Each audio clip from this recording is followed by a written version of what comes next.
ব্যাপার কি মহারাজ? তখন থেকে দেখছি আপনি নিজের মনেই কেমন ফিক ফিক করে হাসছেন। না না, মানে শরীর গতি ভালো আছে তো? কেন কেন, শরীর খারাপ থাকলে মানুষ হাসে বুঝি? না মানে তা নয়, তবে তবে এমনি এমনি হাসছেন তো, তাই বলছিলাম।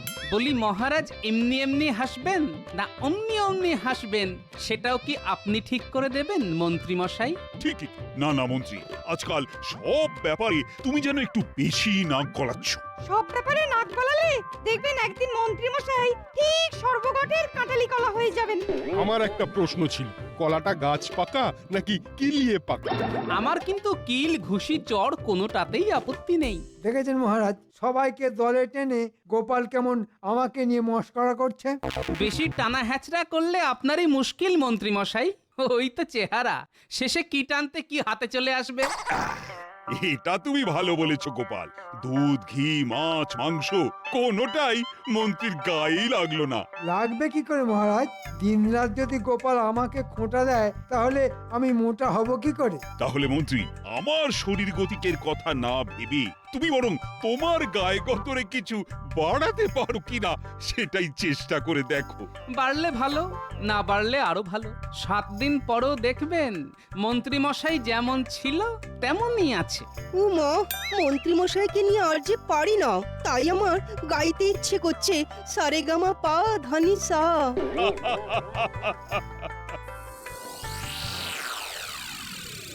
যেমন মহারাজ তেমন হয়েছে তার সাঙ্গপাঙ্গ।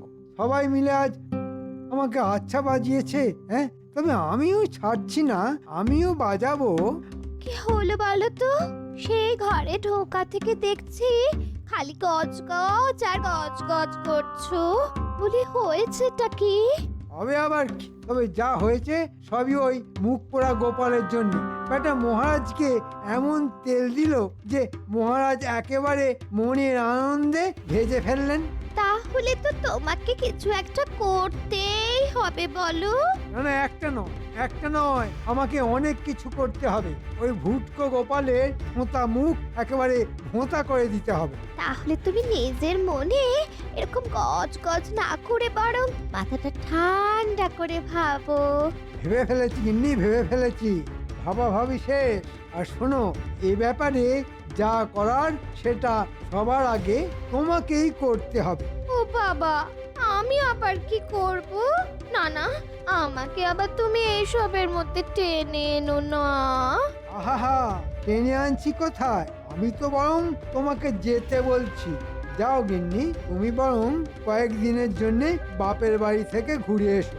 মাগো, বাপের বাড়ি যাব? মানে তুমি শুধু শুধু আমাকে এইভাবে বাপের বাড়ি যেতে দেবে? ওগো, বলি তোমার মাথাটা ঠিক আছে তো গো? সব ঠিক আছে গিন্নি, তুমি কিচ্ছু ভেবো না। যা হবে ভালোই হবে। তুমি শুধু আমার কথা মতো কাজটা করো, তারপর বাকিটা আমি দেখছি। না, আজও তো মন্ত্রীর দেখা নেই। ব্যাপারটা যেন কেমন গোলমেলে লাগছে। গোলমাল তো হয়েছে বটেই, তবে মন্ত্রী মশাইয়ের 7 খুন মাপ। না না না, এ আবার কেমন কথা? আরে তাই আবার হয় নাকি? তাই তো হচ্ছে মহারাজ। কদিন ধরে মন্ত্রী মশাই ইচ্ছে হলে আসেন, না হলে বাড়িতেই বসে থাকেন। তাই তো দেখছি। না না, সত্যি এবার একটু ভাবনা চিন্তা করতে হবে। সবই আছে, ওর যেন কি একটা নেই। আসলে মন্ত্রী মশাই না থাকলে ওর আসনটা কেমন ফাঁকা ফাঁকা লাগে। এই তো একটা কাজ পাওয়া গেছে। তাহলে আসুন সবাই মিলে তাহলে এই আসনটাকেই সরাই। আসন সরিয়ে ফেলবে? হ্যাঁ, খুব মজা। বলি, এটা কি মামার বাড়ির আবদার নাকি? হ্যাঁ, যে যখন যা ইচ্ছে তাই করবে? আরে আরে আরে আরে আরে, এই তো মন্ত্রী এসে গেছে দেখছি।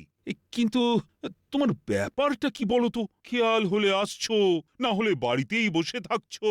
আজ কয়েকদিন ধরে এই গিন্নি বাপের বাড়িতে গিয়ে বসে আছে, তাই নিজের পেট চালানোর জন্য আমাকেই তো কাটা বাটা থেকে শুরু করে হাত পুড়িয়ে রান্না করে সব করতে হচ্ছে। যা ভেবেছিলাম ঠিক তাই।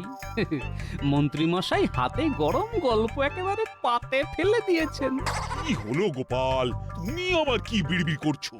না না, তেমন কিছু নয়, তবে বলছিলাম কি ওই কথাতেই তো আছে যে রাধে সে চুলও বাঁধে। তা মহারাজ, মন্ত্রী হয়ে রাজ্য সামলাতে গেলে মন্ত্রী মশাইকে তো সবই করতে হবে। শোনো গোপাল, ওসব কথা মুখেই ভালো লাগে, কাজে করতে গেলে তবে টের পেতে, তখন বুঝতে কত ধানে কত চাল। শাস্ত্রে বলেছে সংসার সুখের হয় রমণীর গুণে। এখন তিনি যদি গৃহে না থাকেন তাহলে মন্ত্রী মশাইয়ের সুখ আসবে কোথা থেকে? ও মন্ত্রী মশাইয়ের দুঃখে সবাই যেন একেবারে ফুঁপিয়ে ফুঁপিয়ে কেঁদে উঠছে। রঙ্গ দেখে আর বাঁচি না। আপনি বলুন মহারাজ, এতে রঙ্গ তামাশা কি আছে? আমায় যদি কেউ চারটি রেঁধে দেওয়ার ব্যবস্থা করে তাহলেই তো আমি ঠিক সময় রাজসভায় আসতে পারি। যে কেউ কেন, গোপালই যদি দায়িত্ব নেয় তাহলেই তো মুশকিল আসান হয়ে যায়। এটা তো মন্দ বলনি। না না গোপাল, তাহলে তুমি খাইয়ে দাইয়ে মন্ত্রীকে একেবারে ঠিক সময়ে এনে হাজির করো। আচ্ছা, আর সবাইকে ছেড়ে দেখে দেখে শেষে আমাকেই কি না এভাবে বিপদে ফেলতে হলো? কি হলো গোপাল, তোমার কি কোনো আপত্তি আছে? না না, আপত্তির আর কি আছে মহারাজ? অতিথি তো নারায়ণ, তাকে সেবা করার সুযোগ কি আর বারবার আসে? না না, সুযোগ যখন পেয়েছো তখন কাজে লাগিয়ে ফেলো গোপাল। গোপাল কি কাজে লাগাবে মহারাজ? কাজে তো লাগাবো আমি। আমাকে খুব খাওয়ার খোঁটা দিয়েছিল গোপাল, এবার ওই খাওয়া দিয়েই ওর হাল আমি বেহাল করব।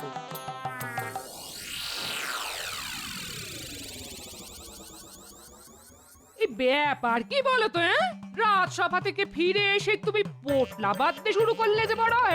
যা করছি করতে দাও গিন্নি, এখন কয়েকদিনের জন্য এখানকার পাট গুটিয়ে ফেলতে হবে, তাই সময় থাকতে থাকতেই সব গুছিয়ে নিচ্ছে গিন্নি। হ্যাঁ গো, রাস্তায় রোদ হাওয়া লেগে তোমার মাথার ব্যামো হয়নি তো? এই ভর দুপুরে কি সব উল্টো পাল্টা বলছো বলো দেখি? উল্টো পাল্টার শুনলে কোথায়? শুনলে তো তোমার কথাই বন্ধ হয়ে যাবে। সে আবার কি কথা? মন্ত্রী মশাইয়ের গিন্নি ওকে ঘরে রেখে নিজে সরে পড়েছে। বলি সে গেছে তো কি হয়েছে? তা বলে আমাদেরও যেতে হবে? আরে বাবা, শুধু কি সেই জন্য তলপি গোটাচ্ছি? গিন্নি নেই বলে এখন কয়েকদিন মন্ত্রী মশাইয়ের খ্যাটনের দায়িত্ব আমাদের নিতে হবে। তা এখন কি করবে? পালিয়ে যাবে? পালাবো কেন? আমি তো তীর্থযাত্রায় যাব গিন্নি। আজ রাতে স্বপ্ন দেখবো আর কাল সকাল সকাল বেরিয়ে পড়বো। না না না, সেটা হবে না। মহারাজ যখন একটিবার তোমায় দায়িত্ব দিয়েছেন তখন সেই দায়িত্ব তোমাকে পালন করতেই হবে। না হলে কিন্তু আমি ছাড়বো না। অতিথি না খেয়ে ফিরে গেলে যে গৃহস্থের অকল্যাণ হয়। ওরে বাবা, এ কি কেলো হলো রে? এটা সেটা না ভেবে যাও, এখন থেকেই মন্ত্রী মশাইয়ের কিভাবে যত্ন আত্তি করা যায় সেটা ভাবো। সে কি আর আমি ভাবছি না ভেবেছো? নেহাত যদি মন্ত্রী মশাইকে খাওয়াতেই হয় তবে আমি যেমন বলছি ঠিক তেমনটা করবে, বুঝেছো? আচ্ছা, বেশ বেশ বেশ, তাই হবে। তবে তোমার মনে মনে যে কি আছে কে জানে।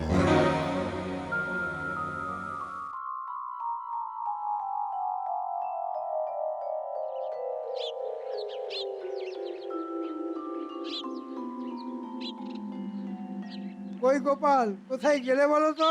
ও হাঁক ডাক করে তো এখনই গলা শুকিয়ে গেল। যাবো আর কোথায়? আপনার জ্বালায় আমার কোথাও যাবার উপায় আছে? একেবারে আসার জন্য যেন পা বাড়িয়েই ছিল। ও মা, মন্ত্রী মশাই আপনি এসে গেছেন? আসুন আসুন আসুন, আগে আগে একটু জিরিয়ে নিন দেখি। এসেছে যখন খেতে, তখন কি আর বাছাধন না জিরিয়ে যাবে? তা বলে তো খাতির করার কি আছে? মন্ত্রী চিন্তায় যেন অস্থির হয়ে যাচ্ছে। না না, কিচ্ছু চিন্তা নেই। আগে খাবো, তারপরে না হয় একটু জিরোবো, তারপর টুকটুক করে রাজসভায় যাব। এবার তাহলে এই বসে পড়ুন, আমি বরং খাবারটা বেড়ে আনি। হ্যাঁ হ্যাঁ, শুভস্য শীঘ্রম, শুরু করে দিলেই হয়। খালি খাবারটা সামনে এনে ধরার অপেক্ষা, তারপরেই আমি আমার খেল শুরু করে দেব।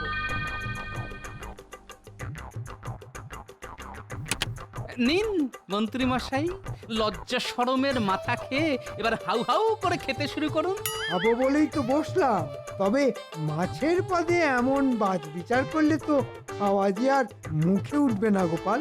ওমা, বাজ বিছার আবার কোথায় করলাম? হ্যাঁ, না না, করনি বললে তো শুনবো না। এই তো তুলনাটা একেবারে আমার চোখের সামনে। বলে কথাতেই তো আছে, যে খায় মুড়ো সে হয় বুড়ো, আর যে খায় লেজা সে হয় রাজা। আমাকে কি তাহলে জেনে বুঝে এই বুড়ো বানানোর মতলব করেছে নাকি তোমরা? আগে আপনি তো এমনিতেও বুড়ো, আবার অমনিতেও বুড়ো, নতুন করে আর বানানোর কি আছে? না না, মাছ নিয়ে এমন বাজ বিচার করলে আমার আর খাওয়া চলে না। আমি আর কিছুই দাঁতে কাটবো না, আমি চললাম। আরে করছেন কি? আহা হা হা হা, অমন রাগ করে চলে যাবেন না। হ্যাঁ, কিচ্ছু ভেবো না গিন্নি, কাল আবার সুরসুর করে চলে আসবে। তবে এবার আর মুড়ো লেজা নিয়ে নয়, অন্য কোনো ঝামেলা পাকিয়ে ওনাকে তাড়াবো।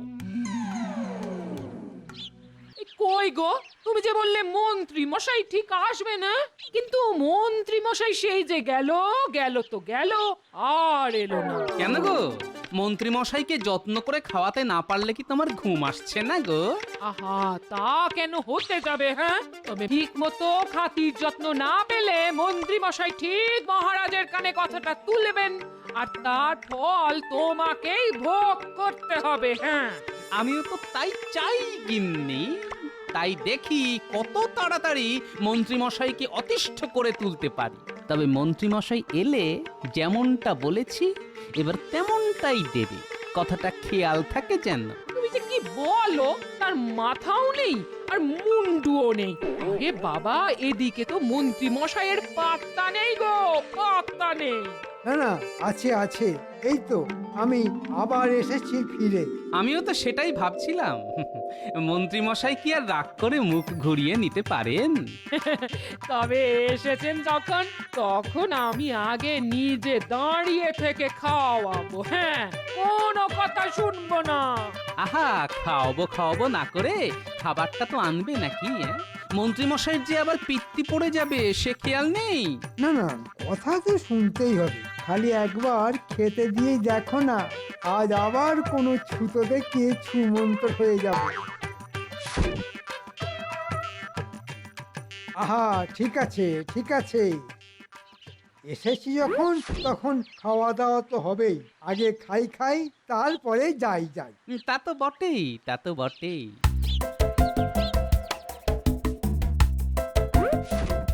নিন এবার শুরু করুন দেখি, না হলে আবার ভাত কটা ঠান্ডা হয়ে যাবে। হ্যাঁ, আজ কিন্তু আর মাছ দেখে কোনো বাজ বিচার করতে পারবেন না, একেবারে গোটা মাছ। না মানে মুড়ো আছে আবার লেজাও আছে। ওরে বেটা, গোটা মাছ দিয়ে আমার ঝামেলার রাস্তায় তালা মেরে দেবার মতলব? কিন্তু ঝামেলা তো আমি করবই। কি হলো মন্ত্রী মশাই, শুরু করুন। কি করে শুরু করি গোপাল? হয় বিপদে পড়ে তোমার বাড়িতে দুমুঠো খেতেই এসেছি, তা বলে তুমি এইভাবে অপমান করবে? হ্যাঁ, আমাকে বেচারা ভেবে শেষে কিনা এই ছোট চারা মাছ খাওয়াবে? হ্যাঁ, এ কি উঠে পড়লেন যে? না মানে বলছিলাম আজকের দিনটাই চারা দিয়েই চালিয়ে দেওয়া যেত না? না না, একদম না। তোমার চারা তুমি সামলাও, আমি চললাম। সর্বনাশ, আজও তো মন্ত্রী মশাই না খেয়েই চলে গেলেন গো। হ্যাঁ, এবার কি হবে বলো তো? কি হবে সেটা জানি না, তবে কিছু একটা হোক সেটাই আমি চাইছি গিন্নি। আর তার জন্যেই আমি কাল রাজসভায় যাচ্ছি। কই সবাই তো নেই মনে হচ্ছে। না সভাটা যেন কেমন ফাঁকা ফাঁকা লাগছে। সে তো লাগবেই মহারাজ, আপনার ডান হাত মানে মন্ত্রী মশাইয়ের আসনই তো ফাঁকা পড়ে আছে। মহারাজ মন্ত্রী মশাইয়ের যা একটা ব্যবস্থা করে দিয়েছেন তাতেই বোধহয় মন্ত্রী মশাই অস্থির হয়ে পড়েছেন। দেখুন বাবা, গোপালের বাড়ি আর কত দূর? মন্ত্রীমশাই খাবার পরে তোলেন ঢেকুর। এই জন্যই বলে মানুষ নিজের ভাগ্যে খায়, যার কপালে যা লেখা থাকে। কিন্তু ব্যাপারটা কেমন হলো? আগে না হয় মন্ত্রী একা ডুব দিচ্ছিল, কিন্তু এখন তো দেখছি গোপালেরও দেখা নেই। না, আপনি কিছু ভাববেন না মহারাজ। গোপালের বাড়ি ভোজ খেয়ে মন্ত্রীমশাই এই এলেন বলে। পেন্নাম হই মহারাজ। ওমা, এ তো গোপাল একা। মন্ত্রীমশাই কি তবে এখনো আইঢাই করছেন? ওহ, আরে ব্যাপার কি গোপাল, মন্ত্রীর খাতির যত্ন করে কি তুমি ক্লান্ত হয়ে গেছো? আগে খাতির যত্ন ঠিকঠাক হলো কিনা সে তো মন্ত্রী মশাই বলতে পারবেন। মন্ত্রীমশাই বাড়ি বয়ে গেছেন বলে কথা, খাতির তো হবেই, এ আর বলার কি আছে। হে কি মন্ত্রী, আমি তো ভাবলাম গোপালের বাড়ির সুস্বাদু খাবার এখনো তোমার মুখে লেগে আছে, কিন্তু এখন তো দেখছি তোমার মুখটা যেন কেমন বাংলার পাঁচের মতো হয়ে গেছে। ওই মহারাজ, আমার মুখটা তো ওই একই রকম, সাতেও নেই আর পাঁচেও নেই। না না না না, তুমি যেন কিছু একটা লুকোচ্ছ মনে হচ্ছে। আমি আমি আবার কি লুকাবো মহারাজ? গোপালের বাড়ি ভালো মন্দ খেয়ে মন ভালো থাকার বদলে তো এখন দেখছি মন্ত্রী মশাইয়ের মেজাজটাই ঠিক নেই। হ্যাঁ হ্যাঁ, সবই আমার কপাল। সে কি গোপালের বাড়ি খেতে গিয়ে কি মন্ত্রীমশাইয়ের কপাল পুড়লো? নাকি গোপালের বাড়ি এমন কবজি ডুবিয়ে খেয়েছো যে এখনো ভুলতেই পারোনি? না না না না, অতিভোজন যে স্বাস্থ্যের পক্ষে অত্যন্ত ক্ষতিকারক সেটা মন্ত্রীমশাই জানেন মহারাজ। তাই নাকি? তা খাওয়ার ব্যাপারে আর কি জানে মন্ত্রী? ওই যে খাওয়া দাওয়া একটু বুঝে শুনে করাই ভালো। হ্যাঁ হ্যাঁ, এতটাই বুঝে সুঝে গোপাল খাইয়েছে যে খাবার কিছুতেই মুখে ওঠেনি মহারাজ। একদিন মাছের মুড়ো দিলেও তো লেজা নেই, আর একদিন চারা আছে তো পোনা নেই। আবার খেতে চাইলে হয়তো দেখবো বাসি আছে, টাটকা নেই। সে কি গোপাল, না না, এটা তো ভালো কথা নয়। না, তবে মাছ নিয়ে এমন বাছবিচার করাটাই বা কি এমন ভালো কথা মহারাজ? গোপালের যেমন সামর্থ্য তেমনই তো খাওয়াবে, তার থেকে বেশি কি করে আর পারবে? থাক থাক, তোমাদেরকে আর গোপালের হয়ে সাফাই দিতে হবে না। বাঁশের থেকে যেন কঞ্চির দরদ বেশি। না, বলছিলাম কি ওই আমাকে যদি আরেকটি বার মন্ত্রী মশাইকে সেবা করার সুযোগ দিতেন মহারাজ। হ্যাঁ মানে বেশ তো বেশ তো, গোপাল যখন এত করে চাইছে তখন মন্ত্রী না হয় কাল আরেকবার যাবে নিমন্ত্রণ রক্ষা করতে। আমাকে বাড়িতে ডেকে খাওয়ানো খুব শখ না তোমার? দাঁড়াও, মজা দেখাচ্ছি। গোপাল আর ওর গিন্নিকে এমন মজা দেখাবো যে বাছারা একেবারে হাড়ে হাড়ে টের পেয়ে যাবে, একেবারে নাকে দড়ি দিয়ে ঘোরাবো।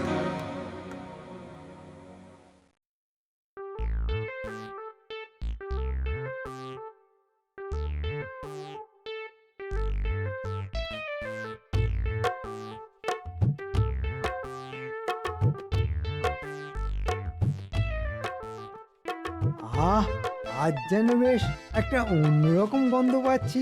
মনে হচ্ছে যেন ভালো মন্দ একটা কিছু রান্না হচ্ছে। ওহ, এটা তো ইলিশ মাছের গন্ধ, তাই না? মনে হচ্ছে গোপাল আমার জন্যেই বাজার থেকে চড়া দাম দিয়ে ইলিশ মাছ কিনে এনেছে। যা ভেবেছি ঠিক তাই। বাবা, মহারাজের কানে যখন একবার তুলে দিয়েছি তখন আর না এনে উপায় আছে? বেচারা ভয়ে একেবারে কাত হয়ে গেছে। ওই তো রান্না প্রায় হয়েই এলো। এখানে আর ছুক ছুক না করে আসুন না, আসুন পেতে বসে পড়ি।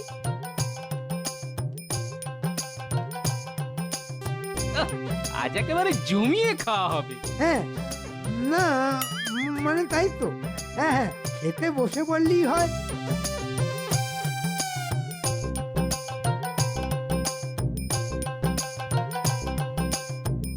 ওহো, আজ দেখছি মন্ত্রী মশাই একেবারে না বলতেই বসে পড়েছেন। হ্যাঁ, না না, খাওয়ার সময় আবার ডাকাডাকি করে নাকি? খিদে পাবে আর খেতে বসবে। অত কথায় কাজ কি গিন্নি? দাও দাও, কি রেধেছো দাও দেখি। বকে বকে একবারে কানের মাথা খেয়ে নিল।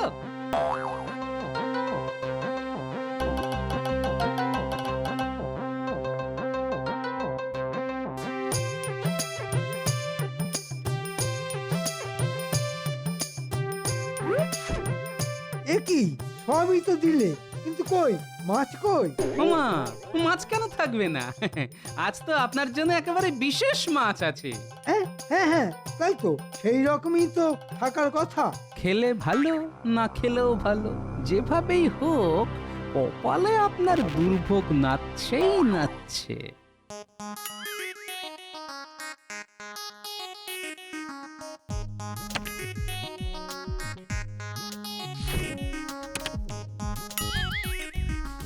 ওরে বাবা রে মা গো বাবা গো কাঁটা মেরেছে রে কাঁটা মেরেছে এ আবার কি বিপদ ওরে বাবা রে এ আবার কি বিপদ ওরে এ কোথায় আছিস রে ওরে আমায় মেরে ফেললে রে আমায় মেরে ফেললে না না মনে হচ্ছে আমাদের বিপদে ফেলার বদলে মন্ত্রী মশাই নিজেই বিপদে পড়েছে। হ্যাঁ, যা হয়েছে হয়েছে, এবার মন্ত্রীকে সামলাও গোপাল। এবার যদি বড় কোনো বিপদ হয়ে যায়, না বাবা, আর বিপদ বাড়িয়ে কাজ নেই। আমি আর কোনোদিন তোমার বাড়িতে আসবো না গোপাল, কোনোদিন না। দেখেছেন মহারাজ, গোপাল কেমন জেনে বুঝে আমাকে বিপদে ফেলার মতলব করেছিল। আরে নিজের চোখে সব দেখবো বলেই তো একেবারে সশরীরে হাজির হয়েছি। তবে আমার কোনো দোষ নেই মহারাজ, মন্ত্রী মশাই যেমন চান একেবারে তেমন মাছই পাতে দিয়েছি। এই যে পাকা কই মাছ, মাথাও আছে আবার লেজাও আছে, আর বাসি সে তো মোটেই না, একেবারে তিড়িং বিড়িং করে লাফাচ্ছে মহারাজ। এটা কিন্তু জব্বর বুদ্ধি খাটিয়েছে গোপাল। মন্ত্রীর কথা শুনে আমি বুঝেছিলাম যে মন্ত্রী কোনো না কোনো ভাবে তোমায় অপদস্থ করতে চাইছে। তবে আজ মন্ত্রী তার উচিত শিক্ষা পেয়েছে। শুধু মাছ নয়, মন্ত্রীও না তিড়িং বিড়িং করে লাফাচ্ছে। ওরে বাবা রে, আবার কাঁটা ফুটিয়েছে। ওরে ওরে গেলাম রে।